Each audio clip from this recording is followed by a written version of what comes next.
Deməli 52 və 53-cü suallara baxırıq. Bölmələr arasında genetik əlaqə, fizika 2-ci hissə test toplusu. Hər ikisini yazmışam.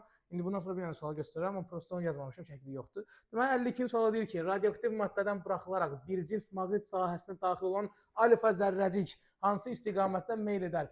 Ən əvvəla alfa zərrəciyin nə olmağını bilməliyik. Alfa zərrəcik helium atomudur. Helium 2, 4.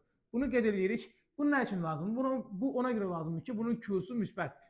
Yəni müsbət yükə görə biz bu şəkildən indi başlayaq davam edirik. Sol əl qaydasını tətbiq edirik. Sol əli elə tutmaq lazımdır ki, 4 barmaq sürətin istiqamətini göstərsin və maqnit B, maqnit induksiya bizim ovucumuza daxil olsun. Burada V-nin istiqamətini verib. Deməli, sol əlimiz 4 barmaq bu tərəfə olmalıdır. İndi əlimi belə qoymuyor, belə qoyum deyə baxırıq. B sola tərəf səyə deyil. B bizim ovucumuza daxil olmalıdır. Deməli, əlimi belə tutmalıyam. Belə tutduqda həm B bizim ovucumuza daxil olar, həm də V 4 barmaq istiqamətində olar. Baş barmaq da qüvvənin istiqamətini göstərir. Şəkil müstəvisindən bizə doğru cavab oldu Y variantı. 53-cü suala baxırıq. 53-cü suala deyir ki, kütləsi M olan mənfi yüklü hissəcik. Burada şəkildə elə verib deyə mənfi gəlin göstərək, mənfidir. Deməli, vakuumda bir cinsli elektrik sahəsinə hansı təcillə hərəkət edir? Ən əvvəla biz Y-nin istiqamətini bilməliyik ki, müsbətdən mənfiyə doğru gedir. Bunu qeyd edəndən sonra baxın, həmişə aşağıya doğru ağırlıq qüvvəsi var. Bunu qeyd edirik. MC aşağıya doğru oldu. İndi bu mənfi olduğuna görə mənfi nə edir? İtələyər. Yəni bu mənfi itələyər və yaxud da müsbət mənfini cəzb edir. Hər bir halda bunun biz elektrik qüvvəsinin də aşağı olduğunu görürük. Elektrik qüvvəsi də biz işarə edirik QY-dən, elə deyil. İndi buradan əvəzləyici qüvvəni tapırıq. F əvəzləyici bərabərdir MA-ya. MA da bərabərdir. Hər iki qüvvə aşağı olduğuna görə toplayırıq. MC üstə gəlsin QY. İndi buradan bizə təcil istəyir. Təcil də A bərabərdir. MC üstə gəlir QY bölünsün M. Bu da deyəsən C variantındaydı. İndi bir yanda qəşəng sual var orada. Onu da izahlayayım. Bu düşüncəli sualdır. Deməli, sual 57-ci sual. İki eyni işarəli yükə malik bir-birinə yalnız klon qüvvəsi ilə təsir edən zərrəciklər sükunət halından necə hərəkət edəcəkdir? Bu sualda dostlar, hər bir kəlmə önəmlidir. Nəyə görə ki, indi baxın, hamısını bir-bir istifadə edərəm. Gəlin, iki eyni işarəli yükə malik bir şey çəkək. Məsələn, yüklər çəkək. İkisi də və yaxud olsun, tutaq ki, müsbət.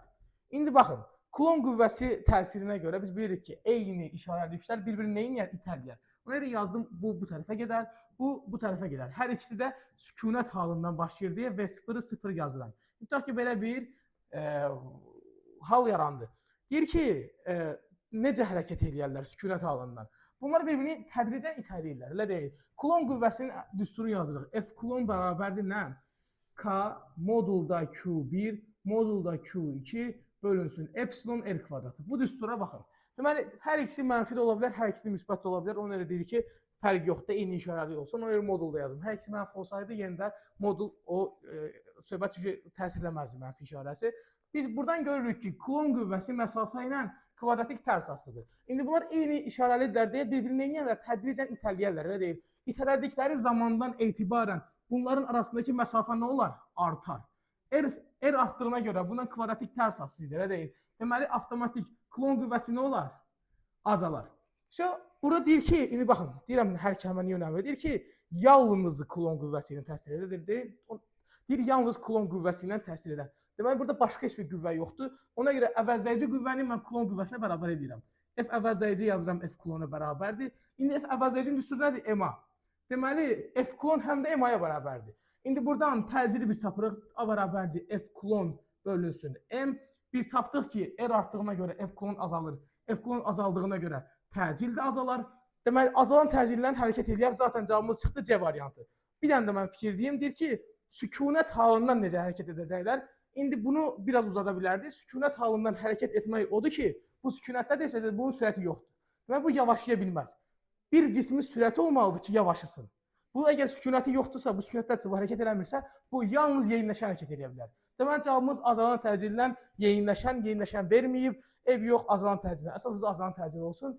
Yəni, yavaşlaya bilməz konkret. Əgər sorsaydı artıq yavaşlaya bilməz, çünki sürəti yoxdur. Sükunət halında olan cisim yavaşlaya bilməz. Təşəkkürlər.